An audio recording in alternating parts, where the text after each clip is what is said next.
to 36 headlines. Mumbai corporation కైవసం చేసుకునే దిశగా శివసేన గట్టి పోటీ ఇస్తున్న బీజేపీ ఫలితాల్లో వెనకబడ్డ కాంగ్రెస్.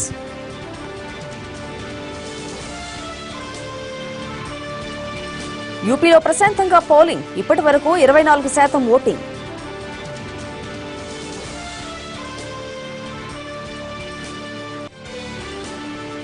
అభివృద్ధి గ్రాఫిక్స్ లో మాత్రమే కనిపిస్తోంది. ఏపీ ప్రభుత్వంపై విమర్శలతో విరుచుకుపడ్డ సిపిఎం. జైల్లో కాళీమాత బొమ్మ పెట్టి గట్టిగా మంత్రాల జపం. అర్ధరాత్రి తోటి ఖైదీల్ని హళ్లెత్తిస్తున్న సుధాకరన్. లంచ్ విరామానికి ఆసీస్ స్కోర్ 84 పరుగులు. బౌన్సీ పిచ్ పై టీమిండియా హాట్ బౌలింగ్.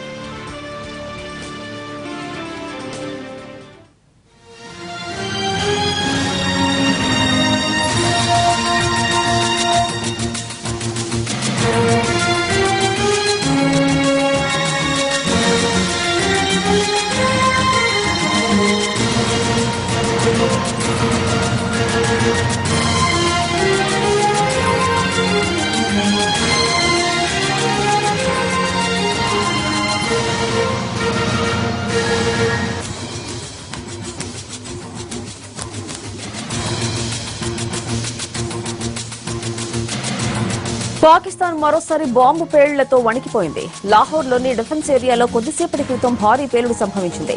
ఈ ఘటనలో 8 మంది ప్రాణాలు కోల్పోయారు. 15 మంది తీవ్రంగా గాయపడ్డారు. మిలిటరీకి చెందిన ఓ రెస్టారెంట్లో పేలుడు జరిగినట్లు తెలుస్తోంది. వీవీఐపీ సెక్యూరిటీ ఉండే డిఫెన్స్ ఏరియాలో పేలుడు జరగడంతో పాక్ బలగాలు అప్రమత్తమయ్యాయి. పేలుడు జరిగిన ప్రాంతాన్ని పోలీసులు తమ ఆధీనంలోకి తీసుకున్నారు.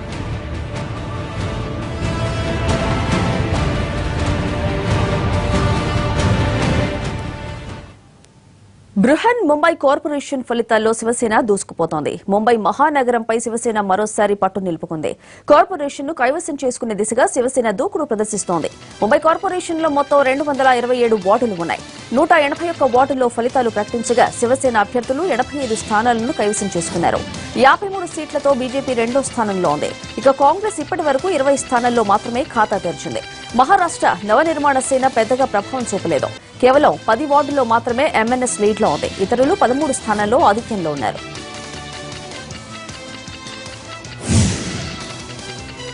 ముంబై కార్పొరేషన్ ఫలితాల్లో బీజేపీకి శివసేన షాక్ ఇచ్చింది. ఒకప్పటి మిత్రపక్షాలు ఇప్పుడు ప్రత్యర్థులుగా మారాయి.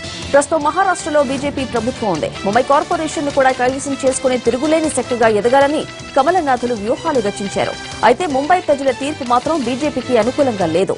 2012 నాటి ఫలితాలతో పోల్చితే బీజేపీ కాస్త మెరుగ్గా ఉన్నా శివసేనను వెనక్కి నెట్టలేకపోయింది. కార్పొరేషన్ ఫలితాల్లో శివసేనకు పూర్తి మెజారిటీ రాకపోయినా ఇతరుల మద్దతుతో కార్పొరేషన్ పీఠాన్ని కైవసం చేసుకోవడం మాత్రం ఖాయం. 2012 ముంబై కార్పొరేషన్ ఎన్నికల్లో శివసేన 75 వార్డులను మాత్రమే గెలుచుకుంది. ఇప్పుడు సెంచరీ దిశగా దూసుకుపోతోంది.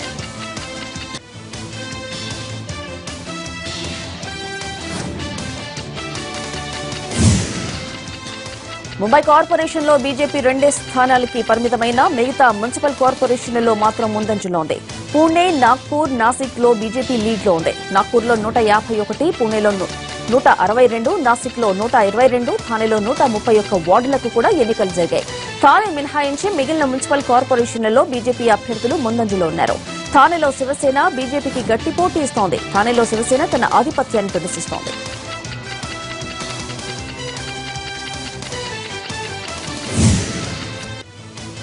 కట్టుదిట్టమైన భద్రతా ఏర్పాట్ల మధ్య ఉత్తరప్రదేశ్లో 4వ విడత ఎన్నికల పోలింగ్ కొనసాగుతోంది. ఇప్పటి వరకు 30%కి పైగా ఓటింగ్ నమోదైంది. 53 నియోజకవర్గాల్లో ఓటింగ్ జరుగుతోంది. ఉదయం నుంచే భారీగా ప్రజలు పోలింగ్ కేంద్రాలకు తరలివచ్చి ఓటు హక్కు వినియోగించుకుంటున్నారు. వృద్ధులు, మహిళలు, వికలాంగులు సైతం ఓపికగా తరలిస్తున్నారు. వెస్ట్ బెంగాల్ గవర్నర్ సైతం యూపీలో తన ఓటు హక్కు వినియోగించుకున్నారు. పరప్పన అగ్రహార జైల్లో శశికళ అండ్ బ్యాచ్ ఏం చేస్తున్నారు? ఎలా గడుస్తోంది వాళ్ళ జైలు జీవితం? వాళ్ల గురించి రోజుకో వార్త బయటకొస్తోంది. తాజాగా ఇప్పుడు శశికళ అక్క కుమారుడు జయలలిత ఒకప్పటి పెంపుడు కొడుకు సుధాకరన్ గురించి రకరకాల వార్తలు వస్తున్నాయి. సుధాకరన్ అంటే తోటి ఖైదీలు హళ్లిపోతున్నారట. అతనితో కలిసి ఒకే సెల్లో ఉండలేమని, తమను వేరే చోటికి మార్చమని అధికారులను వేడుకుంటున్నారట. ఇంతకీ సుధాకరన్ జైల్లో ఏం చేస్తున్నట్లు? ఎందుకు తోటి ఖైదీలు అతని పేరు చెప్తే భయపడుతున్నారు? శశికళతో పాటు పరప్పన జైలుకొచ్చిన సుధాకరన్ రోజు రాత్రిపూట మంత్రాలు చదువుతున్నాడు. ఆ మంత్రాలతో సాటి ఖైదీలను మంత్రాలతో భయపెడుతున్నాడు. సుధాకరన్ జైలుకు వెళ్లినప్పటి నుంచి రాత్రిపూట నిద్రపోకుండా కాళీమాత ఫోటో ముందు పెట్టుకుని గట్టిగా మంత్రాలు చదువుతున్నాడట. దీంతో తోటి ఖైదీలు సుధాకరన్ ను ఓ మంత్రగాడిగా భావిస్తూ భయపడుతున్నారట. సుధాకరన్ నిత్యం రాత్రిపూట మంత్రాలు చదువుతూ తమను భయపెడుతున్నాడని, వెంటనే అతన్ని వేరే గదికి తరలించాలని సాటి ఖైదీలు జైలు సిబ్బంది మీద ఒత్తిడి తెస్తున్నారు. దీంతో జైలు అధికారులు సుధాకరన్ కు వార్నింగ్ ఇచ్చారు. అయినా కూడా సుధాకరన్ వినిపించుకోలేదట. సుధాకరన్ తనకు ప్రత్యేక గది ఇవ్వాలని జైలు అధికారులకు మనవి చేశారు. అయితే పరప్పన అగ్రహార జైలు అధికారులు సుధాకరన్ ను ప్రత్యేక సెల్కు తరలించడానికి నిరాకరించారు. అందుకే కావాలనే సుధాకరన్ మంత్రాలతో సాటి ఖైదీలను భయపెడుతున్నారని సమాచారం.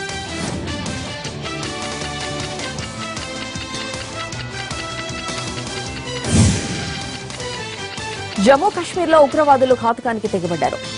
పోపియాన్లో ఉగ్రవాదులు ఒక్కసారిగా మెరుపుదాడికి దిగారు. ఈ ఘటనలో 3 సైనికులు ప్రాణాలు కోల్పోయారు. 7 జవాన్లు తీవ్రంగా గాయపడ్డారు. ఆర్మీ పెట్రోల్ వెహికల్ పై మిలిటెంట్లు దాడి చేశారు.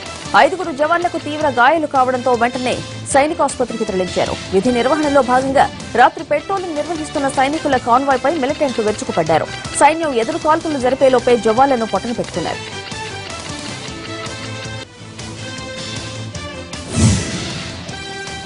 జమ్మూ కాశ్మీర్లో మిలిటెంట్ల దాడితో భద్రతా దళాలు అప్రమత్తమయ్యాయి. పాకిస్తాన్ ప్రేరేపిత ఉగ్రవాదులపై భారత్ ఉక్కుపాదం మోపుతుంటే ఉగ్రవాదులు దొంగదెబ్బ తీస్తున్నారు. రాత్రి వేళల్లో మిలిటెంట్లు పెట్రోలింగ్ చేస్తున్న సమయంలో దాడులకు తెగబడుతున్నారు. తాజా ఘటనతో ఆర్మీ అప్రమత్తమైంది. షోపియాన్ జిల్లాకు అదనపు బలగాలను తరలించారు. ఉగ్రవాదుల కోసం జిల్లాను జల్లెడ పడుతున్నారు.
బృహన్ ముంబై కార్పొరేషన్ ఎన్నికల్లో శివసేన సత్తా చాటుతోంది. ఫలితాల్లో కీలక ప్రాంతాలను కైవసం చేసుకుంటూ దూసుకుపోతోంది.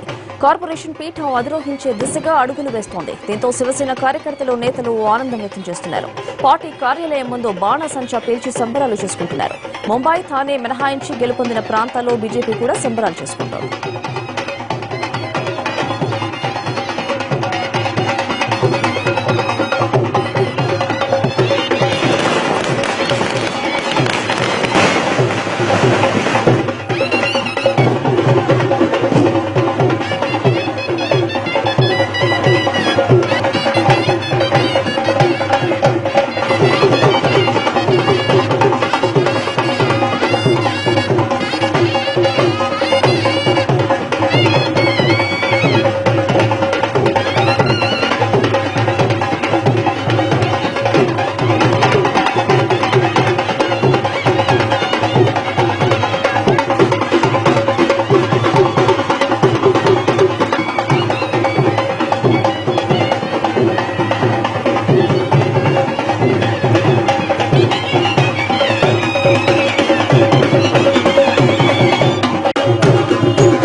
ముంబై మున్సిపల్ కార్పొరేషన్ ఎన్నికల కౌంటింగ్ లో శివసేన దూకుడు కనిపిస్తోంది.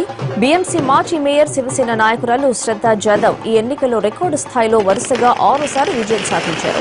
202 వార్డు నుంచి ఆమె గెలుపొందారు. బీజేపీ ఎంపీ కిరెట్ సోమాలియా కుమారుడు నెల్ 108 వార్డు నుంచి విజయం సాధించగా ముంబై బీజేపీ విభాగం చీఫ్ ఆశీష్ షెలార్ సోదరుడు వినోద్ షెలార్ వార్డు 51వ వార్డులో ఓటమి పాలయ్యారు. మరోవైపు 85 వార్డుల్లో శివసేన ఆధిక్యంలో దూసుకుపోతుండగా బీజేపీ 52 వార్డులలో, ఎంఎన్ఎస్ 9 వార్డులు, ఎన్సీపీ 6 వార్డులలో, ఇతరులు 5 వార్డులలో ఆధిక్యంలో కొనసాగుతున్నారు.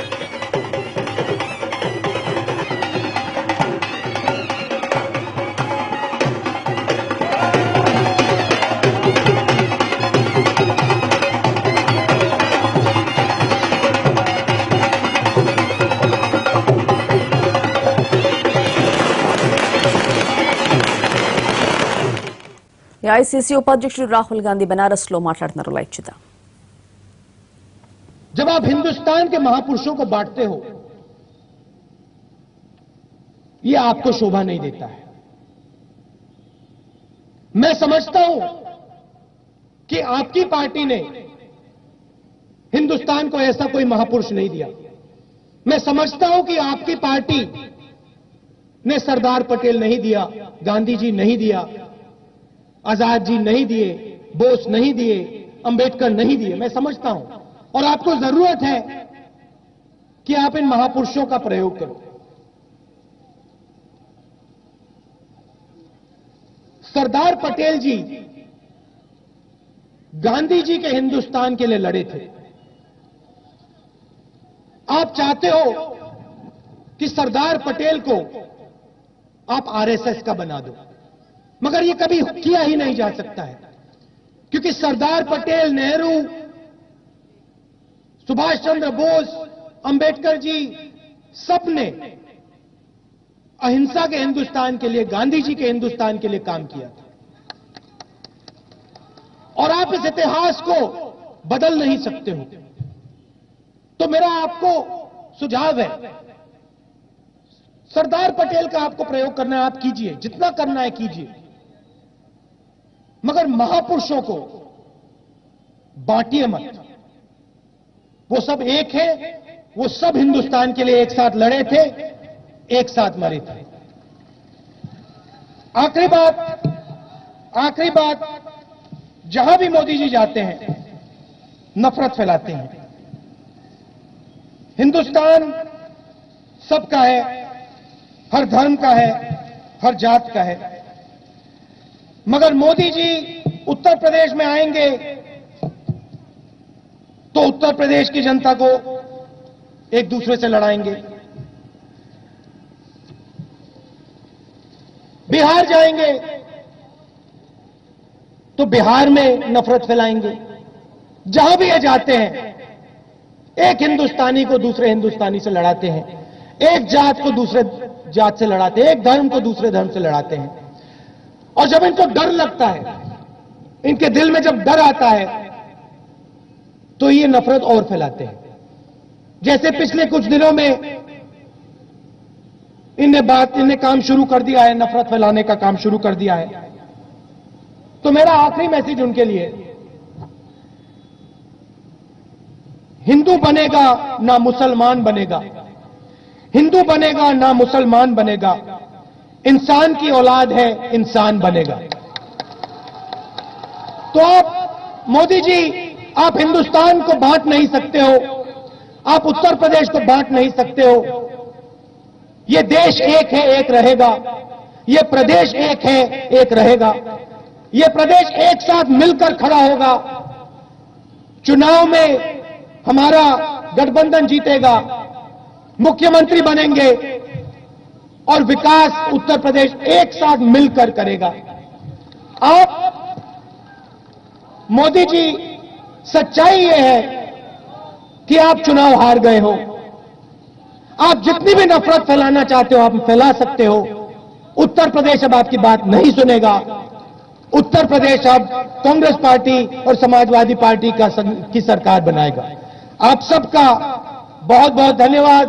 आप दूर से आए, बहुत बहुत धन्यवाद. नमस्कार, जय हिंद.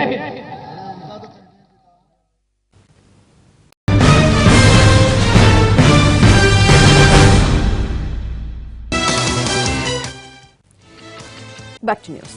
తెలంగాణ ప్రభుత్వం ఏర్పడి 2.5 ఏళ్లైనా ఇప్పటి వరకు ఇచ్చిన హామీ ఒక్కటి అమలు కాలేదని విమర్శించింది టీటీడీపీ.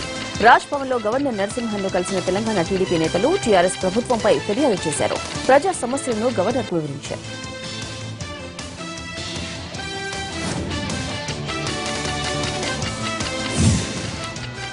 ప్రత్యేక హోదా విషయంలో జనసేన పార్టీ అధినేత పవన్ కళ్యాణ్ రాజీ పడ్డారని ప్రముఖ సినీ దర్శక నిర్మాత తమ్మారెడ్డి భరద్వాజ సంచలన ఆరోపణలు చేశారు.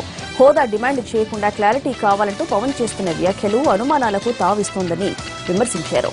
హోదా లేదని కేంద్రం చెప్పాక ఇంకేం క్లారిటీ కావాలని తమ్మారెడ్డి భరద్వాజ ప్రశ్నించారు.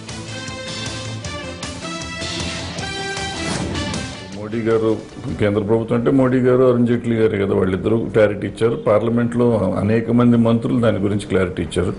ఇక్కడ ముఖ్యమంత్రి గారు ఇచ్చారు, అక్కడ సుజనా చౌదరి గారు ఇచ్చారు, వెంకయ్యనాయుడు గారు ఇచ్చారు. ఆంధ్రాలో మిగిలిన మంత్రులు కూడా మనకు అక్కర్లేదన్నారు, బీజేపీ నాయకులు కూడా అక్కర్లేదన్నారు. ఈయనేమో ప్రజలకు క్లారిటీ ఇవ్వాలి కదా అంటారు. మరి క్లారిటీ అంటే ఏంటంటే, ఇంతకుముందు ఎలక్షన్కి ముందు ఈయన దగ్గరికి వచ్చి చంద్రబాబు నాయుడు గారు అడిగారు కాబట్టి చంద్రబాబు నాయుడు గారు ఇంటికి వచ్చో లేకపోతే ఫోన్ చేసో చెప్పాలన్నా, లేకపోతే మోడీ గారు అంతకుముందు ఎలక్షన్కి ఫోన్ చేసి మీరు సపోర్ట్ చేయాలన్నారు కాబట్టి మళ్ళీ ఆయన ఫోన్ చేయాలన్నా, లేకపోతే వాళ్ళు చెప్పింది ఎందుకు చాలట్లేదు, లేదంటే అసలు మనకు నిజంగా స్పెషల్ స్టేటస్ కావాలా, మీరు నమ్ముతున్నారా, నమ్మితే కావాలా అనేది కొంచెం క్లారిటీ తక్కువగా ఉంది.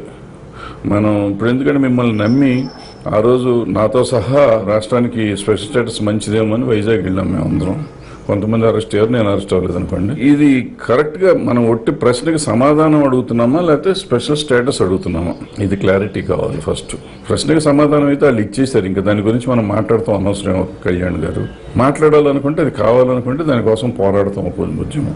ఇప్పుడు మీరు ఎప్పటికప్పుడు స్టేట్మెంట్లు ఇస్తున్నారు, పక్కన జగన్మోహన్ రెడ్డి గారు ఎప్పటికప్పుడు స్టేట్మెంట్లు ఇస్తున్నారు, వేరే పార్టీల వాళ్ళు కూడా అట్లాగే ఇస్తున్నారు, కాంగ్రెస్ వాళ్ళు కానీ ఇంకా చంద్రబాబు నాయుడు గారు తెలుగుదేశం రూలింగ్ పార్టీ కూడా వస్తే మంచిదే కానీ అది లేదంటున్నారు కదా, మనం లేకుండా చేసుకుందాం, దానికంటే ఎక్కువ తెచ్చుకుందాం అంటారు. వస్తే మంచిదే అంటున్నారు అంటే గోడ మీద పిల్లలు పొరపాటున మీలాంటి వాళ్ళు ఎవరన్నా తెచ్చేస్తే అప్పుడు మేము వస్తే మంచిదే కదా అన్నాం కదా అనిపిస్తానికి వాళ్ళు, లేకపోతే జగన్మోహన్ రెడ్డి గారు నేను అడుగుతానే ఉన్నాను కదా అని అంటానికి ఆయన, మీరు కూడా పొరపాటున ఎవరిని తెస్తారేమో అని నేను చెప్తున్నాను కదా క్లారిటీ అని. సో ఇట్లా ఇది కాదు కావాల్సింది. మనకి స్పెషల్ స్టేటస్ కావాలా వద్దా? మనం ప్రజలు, మీరు నిన్న కూడా ఒకటి అన్నారు, ఫిరంగులకి గుండెలు పెట్టేవాళ్ళు కావాలని. పెట్టేవాళ్ళు చాలా మంది ఉన్నారండి, ఉన్నారు కాబట్టి ఆ రోజు వైజాగ్లో అంతమంది వచ్చి అరెస్ట్ అయ్యారు.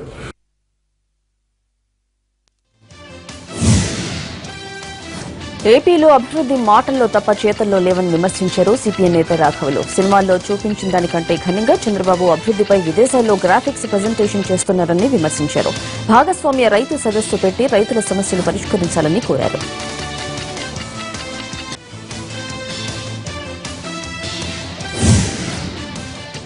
జయలలిత సమాధి సాక్షిగా అన్నాడీఎంకేలో శశికళ నాయకత్వంపై తిరుగుబాటు బావుటా ఎగరవేసిన పన్నీర్ సెల్వం రేపటి నుంచి ప్రజల్లోకి వెళ్లనున్నారు. నాటకీయ పరిణామాల మధ్య పళనిస్వామి సీఎం కావడంతో ప్రజలనే న్యాయం కోరబోతున్నారు. అమ్మకు నమ్మిన బంటుగా ముద్రపడ్డ పన్నీర్ సెల్వం శశికళ చేసిన అన్యాయాన్ని ప్రజలకు వివరించనున్నారు. రేపు జయలలిత పుట్టినరోజు కావడంతో పర్యటన ప్రారంభించనున్నారు. ఎంజీఆర్, ఎన్టీఆర్ తరహాలోనే రాష్ట్ర వ్యాప్తంగా పర్యటించేందుకు ఓ ప్రచార రథాన్ని కూడా సిద్దం చేసుకున్నారు. మహీంద్రా జీపును కొంత మార్పులు చేర్పులతో రెడీ చేయించుకున్నారు. వాహనాన్ని మొత్తం అమ్మ ఫోటోలతో నింపేశారు.